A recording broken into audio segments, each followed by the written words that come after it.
Mga kamars, good day, good PM. Nandito naman po tayo sa video kong walang kabuluhan, walang katotohanan at puro pantasya lamang.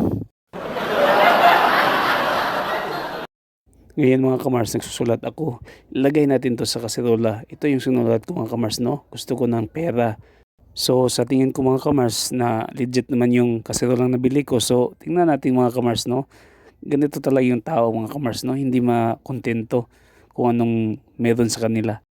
Ayan mga kamars, ilagay na natin tong kaserola na dala ko.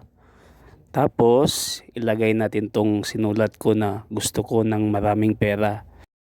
Sana mga kamars mapagbigyan tayo ng magic kaserola. Ayan mga kamars, no? Ang daming pera, no? Legit talaga to. Akala ko hindi totoo. Ayan, ang daming pera. Nako, okay to ah. Ay nako, akala ko totoo. Imagination lang pala. Ngayon mga kamars, totoo na talaga to, no? Tingnan natin mga kamars, no, kung ano talaga yung nilagay ng magic kaserola. Yan, tingnan natin. Hala, mga barya man to mga kamars. Teka, may sulat dito. Tingnan natin kung anong sulat to.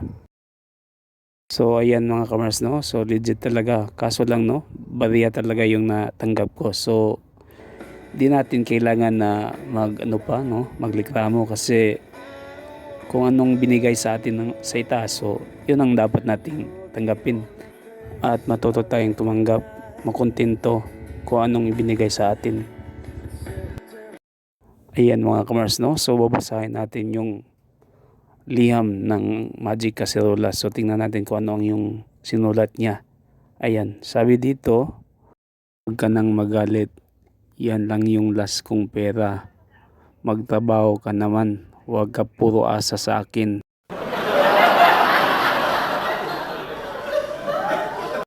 Ayan mga kamars, no? Ang sakit naman magsalita niya.